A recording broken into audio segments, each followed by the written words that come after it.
নমস্কাৰ মই ভাস্কৰ জ্যোতিবৰে আপোনালোক সকলোকে সমষ্টিৰ খবৰলৈ স্বাগতম জনাইছো সমষ্টিৰ খবৰত আজি আমি আলোচনা কৰিম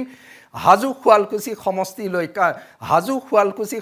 সমষ্টি পুনৰ নিৰ্ধাৰণত নতুনকৈ গঠন হোৱা সমষ্টি হাজু শুৱালকুছি সমষ্টি পূৰ্বৰ হাজু সমষ্টিৰ ৰাজনীতিতকৈ সম্পূৰ্ণ পৃথক হৈ পৰিছে হাজু শুৱালকুছি সমষ্টি পুনৰ নিৰ্ধাৰণৰ পাছৰ প্ৰথমটো নিৰ্বাচনৰ কাৰণে হাজু হৈছে হাজু শুৱালকুছি সমষ্টি নিৰ্বাচনী ৰাজনীতি এবাৰ বিশেষ আকৰ্ষণীয় হৈ পৰিছে হাজু শুৱালকুছি সমষ্টি নিৰ্বাচনী ৰাজনীতিৰ বিশেষ প্ৰেক্ষাপট আছে সেই প্ৰেক্ষাপট গঢ়লৈ উঠিছে সমষ্টিটো কেনেদৰে গঠন হ'ল সমষ্টিটো নতুনকৈ গঠন হোৱাৰ লগে লগে হাজু সমষ্টিৰ ৰাজনীতিলৈ পৰিৱৰ্তন আহিলে নতুন হাজু শুৱালকুছি সমষ্টিৰ ৰাজনীতি কামৰূপ জিলাৰ সমষ্টিকেইটাৰ ভিতৰত এক ব্যতিক্ৰমী ৰাজনীতি হিচাপে বিবেচিত হৈছে আৰু সেইকাৰণে হাজু শুৱালকুছি সমষ্টিৰ ৰাজনীতিৰ কথা আমি বিশ্লেষণ কৰাৰ পূৰ্বে সমষ্টি পুনৰ নিৰ্ধাৰণত হাজু শুৱালকুছি সমষ্টি কেনেদৰে গঠন হ'ল সেই বিষয়ে প্ৰথমে আমি চাই ল'ব লাগিব হাজু শুৱালকুছি সমষ্টি গঠনৰ দিশটো তাৎপৰ্যপূৰ্ণ কাৰণ পূৰ্ব হাজু শুৱালকুছি সমষ্টি কামৰূপ জিলাৰ এটা হাজু শুৱালকুছি সমষ্টি হৈছে অনুসূচিত জাতিৰ বাবে সংৰক্ষিত সমষ্টি কামৰূপ জিলাৰ অনুসূচিত জাতিৰ বাবে সংৰক্ষিত সমষ্টি হাজু শুৱালকুছি সমষ্টি পূৰ্বে হাজু সমষ্টি মুক্ত সমষ্টি আছিলে কিন্তু সমষ্টি পুনৰ নিৰ্ধাৰণত সমষ্টিৰ নাম হ'ল হাজু শুৱালকুছি আৰু হাজু শুৱালকুছি সমষ্টি হৈ পৰিলে অনুসূচিত জাতিৰ বাবে সংৰক্ষিত সমষ্টি হাজু শুৱালকুছি সমষ্টি 22খন গাঁও পঞ্চায়তেৰে গঠিত হৈছে 22খন গাঁও পঞ্চায়তেৰে হাজু শুৱালকুছি সমষ্টি গঠিত হৈছে এই 22খন গাঁও পঞ্চায়তক লৈ যিদৰে হাজু শুৱালকুছি সমষ্টি গঠন কৰা হৈছে অৰ্থাৎ সেই 22খন গাঁও পঞ্চায়তৰ জনগাঁথনিগত দিশ ভৌগোলিক পৰিসীমাৰ ওপৰত নিৰ্ভৰ কৰিছে হাজু শুৱালকুছিৰ ৰাজনীতিৰ বহুবোৰ দিশ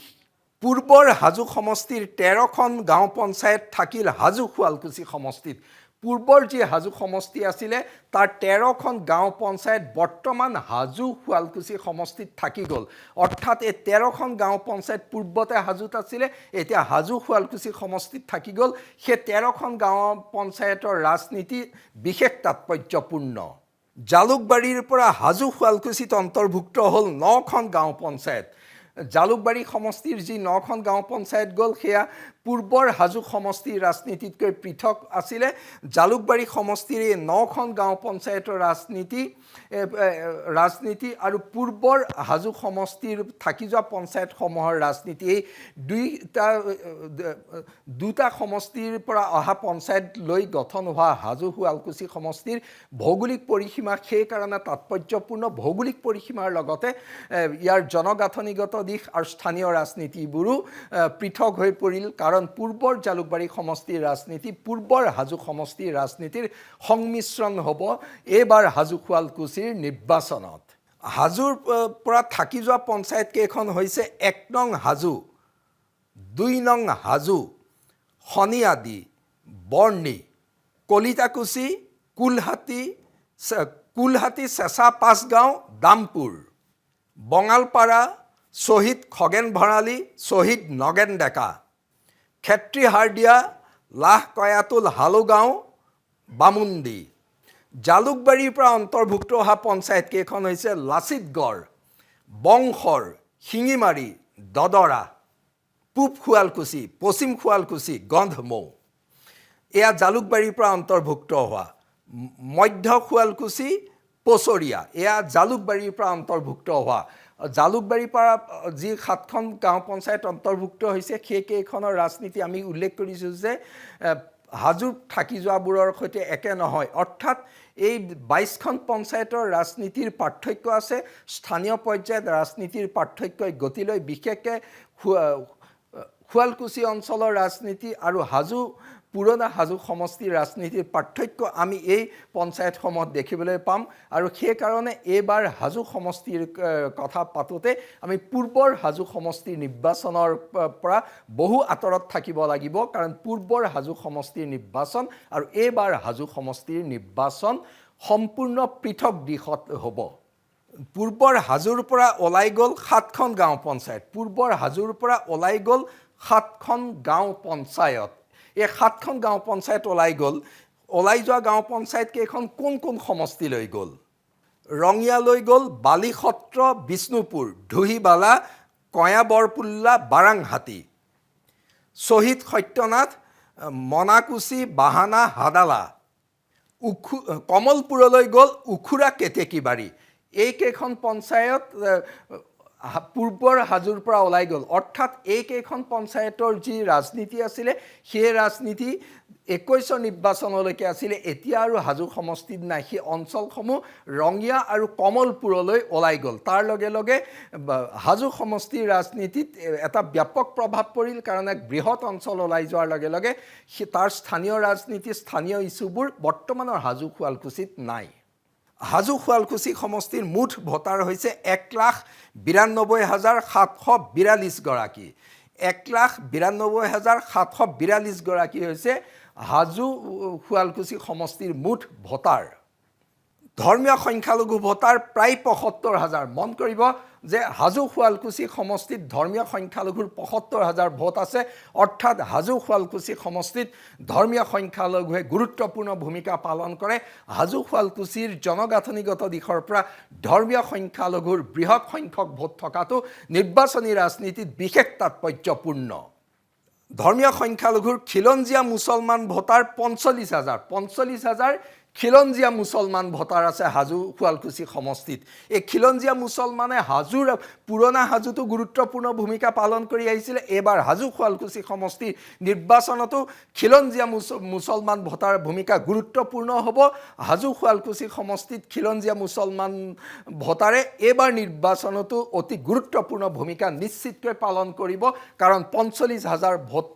এটা বিধানসভা সমষ্টিত যথেষ্ট নিৰ্ণায়ক হৈ পৰে। বংগমূলীয় মুছলমান ভোটাৰ আছে 30,000।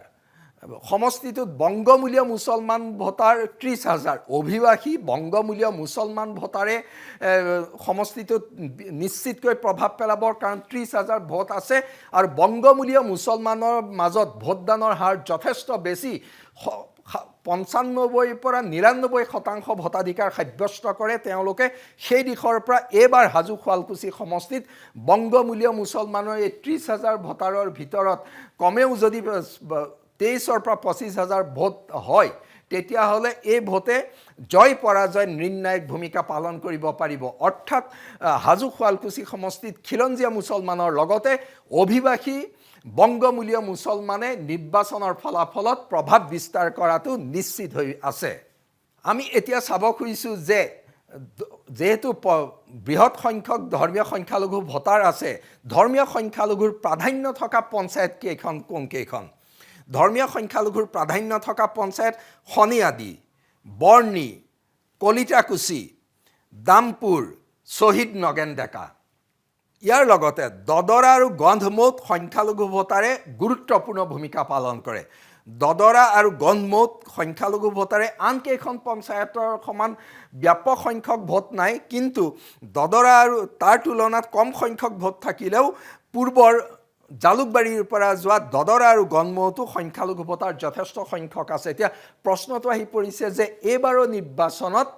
সংখ্যালঘু ভোটাৰৰ ভূমিকা গুৰুত্বপূৰ্ণ হ'ব। সমষ্টি পুনৰ নিৰ্ধাৰণত হাজো শুৱালকুছি সমষ্টি অনুসূচিত জাতিৰ বাবে সংৰক্ষিত হ'ল, কিন্তু তাত থকা প্ৰায় 75,000 ধৰ্মীয় সংখ্যালঘু ভোটাৰে নিৰ্বাচনত অতি গুৰুত্বপূৰ্ণ ভূমিকা পালন কৰিব। অতি গুৰুত্বপূৰ্ণ ভূমিকা পালন কৰিব, কাৰণ হাজোৰ সমাজ জীৱনত ধৰ্মীয় সংখ্যালঘুৰ ভূমিকা গুৰুত্বপূৰ্ণ। হাজোৰ খিলঞ্জীয়া মুছলমান অসমৰ জাতীয় জীৱনলৈ হাজোৰ খিলঞ্জীয়া মুছলমান সমাজৰ অৱদান অতি গুৰুত্বপূৰ্ণ। তেওঁলোকে অসমীয়া জাতিলৈ বৃহৎ অৱদান আগবঢ়াই আহিছে। হাজো বুলি ক'লে সম্প্ৰীতিৰ স্থলী পঞ্চতীৰ্থ হাজো। সেই পঞ্চতীৰ্থ হাজোত যি বিভিন্ন সম্প্ৰদায়ৰ মাজত থকা সম্প্ৰীতি, সেই সম্প্ৰীতিৰ কথা সমগ্ৰ দেশজুৰি জানে। হাজো হৈছে অসমৰ ভিন্ন জাতি জনগোষ্ঠীৰ সম্প্ৰীতিৰ মিলনভূমি, আৰু এই ক্ষেত্ৰত অসমৰ খিলঞ্জীয়া মুছলমানসকল যি প্ৰায় 45,000 ভোট আছে হাজোত, তেওঁলোকে যুগে যুগে গুৰুত্বপূৰ্ণ ভূমিকা পালন কৰি আহিছে। আৰু হাজোৰ নিৰ্বাচনী ৰাজনীতিত খিলঞ্জীয়া মুছলমানে গুৰুত্বপূৰ্ণ ভূমিকা পালন কৰি আহিছে। সেই দিশৰ পৰা এইবাৰ নিৰ্বাচনতো ধৰ্মীয় সংখ্যালঘু ভোটৰ যি দুটা দিশ আমি দেখুৱাইছোঁ, এই দুইটা দিশে কিন্তু বিশেষ তাৎপৰ্যপূৰ্ণ হ'ব। এতিয়া সমষ্টিটোত কাৰ মাজত প্ৰতিদ্বন্দ্বিতা হ'ব সমষ্টিটোত প্ৰতিদ্বন্দ্বিতা হ'ব বিজেপি মিত্ৰজোঁট আৰু কংগ্ৰেছৰ মাজত বিজেপি মিত্ৰজোঁট আৰু কংগ্ৰেছৰ মাজত পোনপটীয়া প্ৰতিদ্বন্দ্বিতা হ'ব বিজেপি মিত্ৰজোঁট আৰু কংগ্ৰেছৰ মাজত হ'বলগীয়া পোনপটীয়া প্ৰতিদ্বন্দ্বিতাত কোনো তৃতীয় প্ৰাৰ্থী বা তৃতীয় পক্ষই বিশেষ হৰণ ভগন কৰাৰ সম্ভাৱনা হাজো শুৱালকুছি সমষ্টিত আজিৰ দিনটোলৈকে নাই আজিৰ দিনটোলৈকে হাজো শুৱালকুছি সমষ্টিৰ ৰাজনীতি ফটফটীয়া হৈ পৰিছে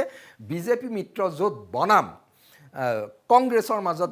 নিৰ্বাচন হ'ব পূৰ্বৰ হাজো সমষ্টি 2016 আৰু 21ত বিজেপিৰ দখলত আছিলে হাজো শুৱালকুছি সমষ্টিত বিজেপি মিত্ৰজোঁট এইবাৰ কিমান শক্তিশালী অৱস্থানত থাকিব পূৰ্বৰ অৱস্থা থাকিবনে সমষ্টিটোত বিজেপি মিত্ৰজোঁটৰ নিৰ্বাচনী ৰণকৌশল কি হ'ব একেদৰে কংগ্ৰেছে পূৰ্বৰ হাজো সমষ্টিত যি তেওঁলোকৰ ছন্দ পতন ঘটিছিল সেই ছন্দ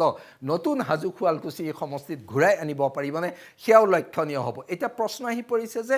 হাজো শুৱালকুছি সমষ্টিত বিজেপি মিত্ৰজোঁটে কেনেদৰে নিৰ্বাচনত অৱতীৰ্ণ হ'ব সমষ্টিটো অগপক এৰি দিব বিজেপিয়ে গুৰুত্বপূৰ্ণ কথাটো হৈছে এইটোৱে যে হাজো শুৱালকুছি সমষ্টিটো শেহতীয়াকৈ বিজেপিয়ে অসম গণ পৰিষদক এৰি দিয়াৰ সিদ্ধান্ত লৈছে অৱশ্যে অসম গণ পৰিষদে হাজো শুৱালকুছি সমষ্টিটো বিচৰা নাই অসম গণ পৰিষদে নিবিচৰা সমষ্টি হাজো শুৱালকুছি বিজেপিয়ে অসম গণ পৰিষদক দিব বিচৰাটোৱে গুৰুত্বপূৰ্ণ হৈ পৰিছে বিজেপিৰ অভ্যন্তৰীণ বিভিন্ন দিশৰ পৰা চাইছে যে হাজো শুৱালকুছি সমষ্টিটো তুলনামূলকভাৱে কামৰূপ জিলাৰ আনকেইটা সমষ্টিতকৈ বিজেপিৰ বাবে প্ৰত্যাহ্বানমূলক সমষ্টি হৈ আছে বিজেপিৰ বাবে কিয় প্ৰত্যাহ্বানমূলক সমষ্টি হৈ আছে বিজেপিৰ বাবে প্ৰত্যাহ্বানমূলক সমষ্টি হৈ থকাৰ কাৰণটো হৈ পৰিছে ধৰ্মীয় সংখ্যালঘু ভোটাৰ কাৰণ যোৱা লোকসভা নিৰ্বাচনত প্ৰত্যাহ্বানৰ সন্মুখীন হৈছিলে হাজো শুৱালকুছি সমষ্টিত যদিও অগ্ৰগতি লাভ কৰিছিলে যথেষ্ট কষ্টকৰ অভিযান এই সমষ্টিটোত চলাবলগীয়া হৈছিলে বিজেপি অগপয় আৰু হাজো শুৱালকুছি সমষ্টিত যেহেতু বৃহৎ প্ৰায় ৭৫,০০০ ধৰ্মীয় সংখ্যালঘু ভোট আছে হিন্দু ধৰ্মাৱলম্বী ভোটৰ মাজত বিভাজন হ'ব কাৰণ একে ঠাইত কেতিয়াও নপৰে হিন্দু ভোট সেই বিভাজনৰ জৰিয়তে কংগ্ৰেছ কেনেবাকৈ লাভৱান হ'ব পাৰে নেকি সেইটো দিশ কিন্তু বিজেপি মিত্ৰজোঁটে বিশেষকৈ চাইছে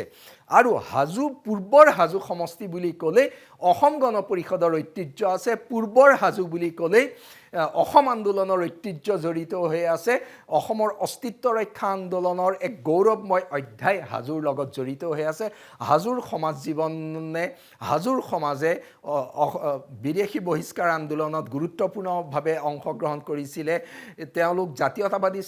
চিন্তা চেতনাৰ উদ্বুদ্ধ আৰু অসম গণ পৰিষদে যিহেতু সমষ্টিটো পূৰ্বে পুৰণি হাজো দখল কৰিছিলে আৰু এতিয়াও হাজোৰ থাকি যোৱা অঞ্চলসমূহত অসম গণ পৰিষদৰ সাংগঠনিক ভেটি আছে সেইকাৰণে বিজেপিয়ে সমষ্টিটো অসম গণ পৰিষদক দিব বিচাৰিছে কিন্তু আমি আকৌ উল্লেখ কৰোঁ যে সমষ্টিটো কিন্তু অসম গণ পৰিষদে বিচৰা নাই বিজেপিয়ে উপজাচি সমষ্টিটো দিবলৈ সাজু কৰিছে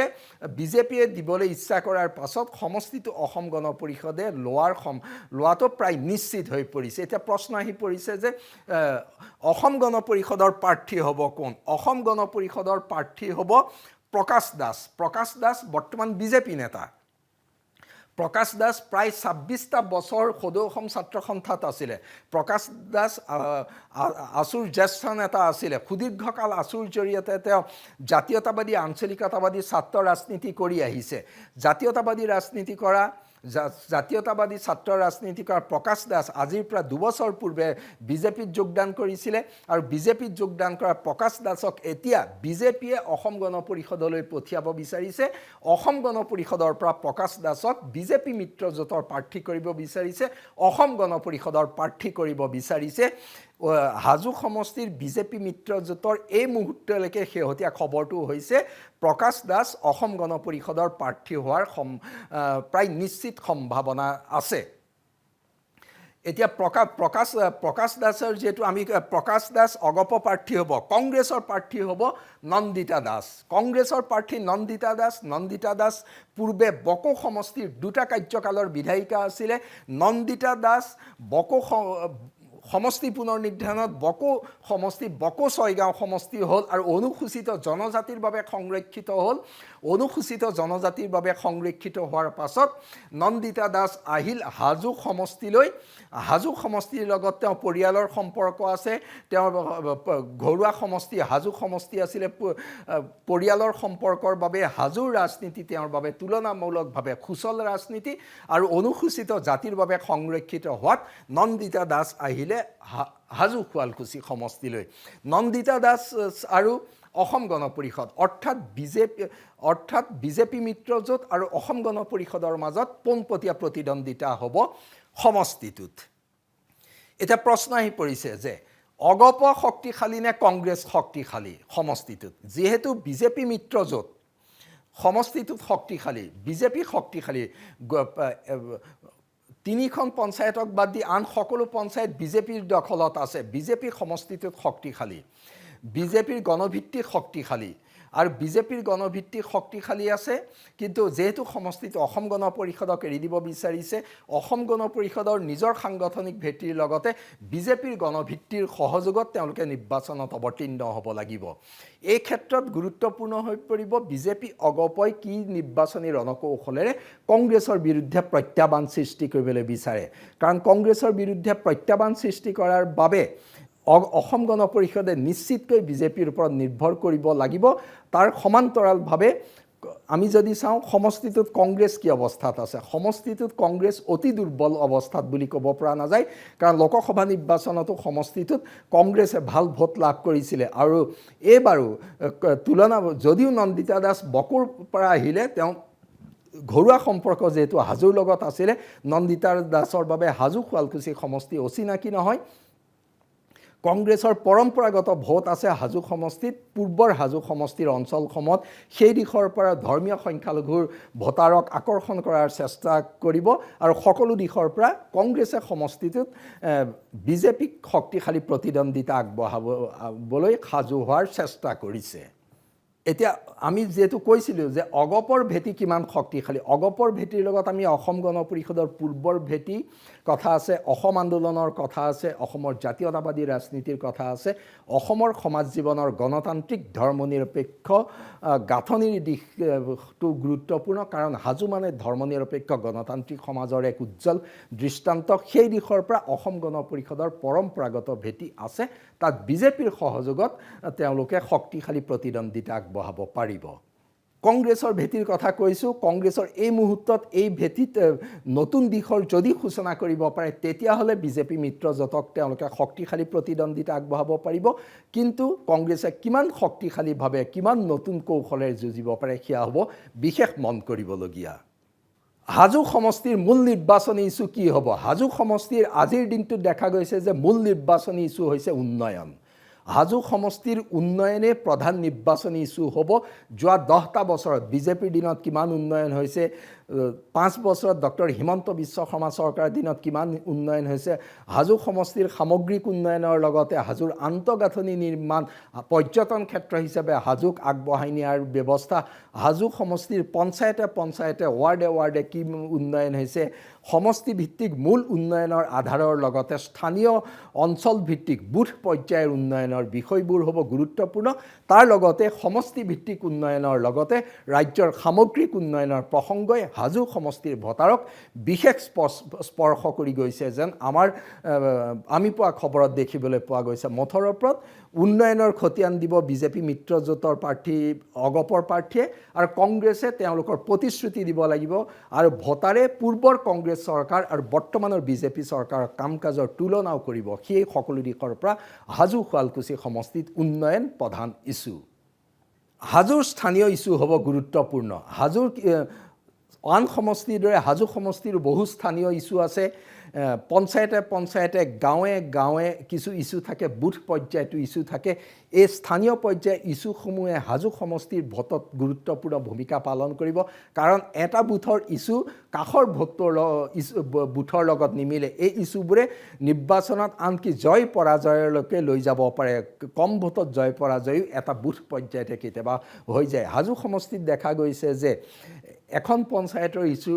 ইছ্যুৰ লগত আন এখন পঞ্চায়তৰ ইছ্যুৰ পাৰ্থক্য আছে সেয়া স্বাভাৱিক কথা হাজোত বিভিন্ন পঞ্চায়তত বিভিন্ন গাঁও বিভিন্ন ৱাৰ্ডত ভিন্ন ইছ্যু দেখা গৈছে ভিন্ন ইছ্যুবোৰ হ'ব প্ৰতিটো বুথতে নিৰ্বাচনত অন্যতম মন কৰিবলগীয়া দিশ সমগ্ৰ ৰাজ্যৰ লগতে হাজোতো গুৰুত্বপূৰ্ণ হ'ব হিতাধিকাৰীমূলক আঁচনিয়ে হাজোত ব্যাপক প্ৰভাৱ পেলাইছে সমগ্ৰ ৰাজ্যৰ নিৰ্বাচন যেহেতু এবাৰ হিতাধিকাৰী ভিত্তিক নিৰ্বাচন হ'বলৈ গৈছে হাজো তাৰ ব্যতিক্ৰম নহয় বৰ্তমান চৰকাৰ হিতাধিকাৰীমূলক আঁচনিয়ে যিমান হিতাধিকাৰীক সামৰি লৈছে তাৰ হিচাপ কৰি নিৰ্বাচনী হিচাপ নিকাচ বিজেপি মিত্ৰজোঁটে কৰিব এই হিতাধিকাৰীমূলক আঁচনি কংগ্ৰেছৰ বাবে প্ৰত্যাহ্বান হ'ব কাৰণ কংগ্ৰেছে বিজেপি চৰকাৰৰ হিতাধিকাৰীমূলক আঁচনিক প্ৰত্যাহ্বান জনাব পৰাৰ কোনো অব্যৱস্থা এতিয়ালৈকে দেখিবলৈ পোৱা নাই এই হিতাধিকাৰীমূলক আঁচনি হাজোৰ নিৰ্বাচনত ব্যাপক প্ৰভাৱ পৰিব সেয়া হ'ব অতি লক্ষণীয় দিশ হাজো শুৱালকুছি সমষ্টিৰ আজিৰ দিনলৈকে নিৰ্বাচনী প্ৰেক্ষাপট এনেকুৱা বিজেপি মিত্ৰজোঁটৰ ফালৰ পৰা প্ৰাৰ্থী ঘোষণা কৰাৰ পাছত আৰু অধিক স্পষ্ট হ'ব আপাত দৃষ্টিত আমি যি দৃশ্যপাত আগবঢ়াইছোঁ ইয়াৰ পৰা স্পষ্ট ধাৰণা কৰিব পাৰি যে হাজো শুৱালকুছি সমষ্টিত অসম গণ পৰিষদ আৰু কংগ্ৰেছৰ মাজত প্ৰতিদ্বন্দ্বিতা হ'ব কিন্তু